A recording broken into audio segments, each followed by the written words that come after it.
Welcome friends, we are continuing on this series, and today we want to look at other points, other factors that will help us in our quest towards attaining financial freedom.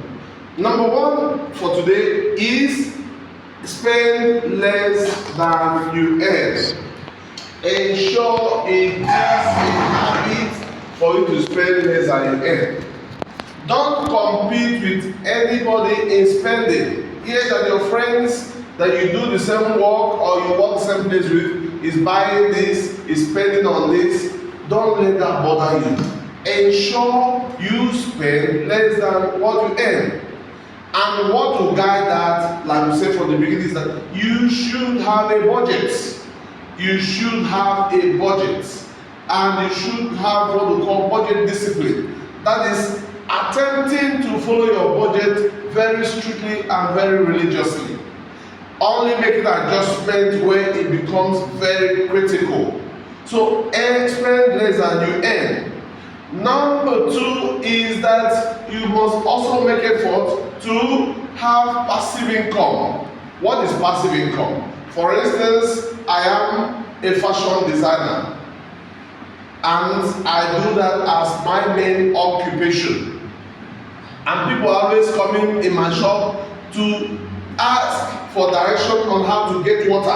I can stock that water and be selling to them. It does not stop the fashion designing business I'm doing. This is just by the side. But there's also what we call adding to the value chain. You can check, now I'm a fashion designer. I can start selling fabrics. I can start selling consumables, the accessories we use in that particular line of business. Which means when I need, I can buy from that section that controls that. Over time, we can begin to deliver the already made clothes to the owners. Which means I will have a logistics arm. We'll see that with that, I'm increasing the value chain and I'm making extra money. Rather than tell people, there's nobody here who can't deliver, and because of that, we'll lose customers. You can have a process where you can deliver the goods to the owner. Just make inquiries, find out what it takes to start a logistics business, and also work in line with the law so that you don't get chased around when your business is maturing. The other point we're going to look at now is that still continue on making passive income.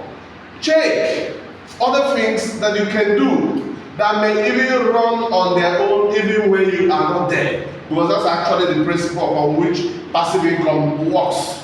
It must be something that can work and generate money even when you're not there physically, so that if peradventure you're sick for a month, will you go to ground zero?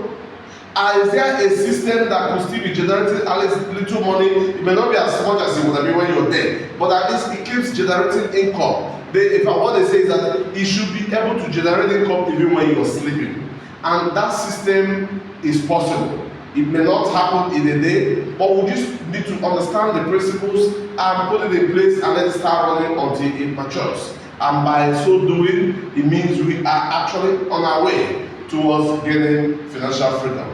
Thank you for being a part of today's broadcast. Don't forget to like, share, and comment.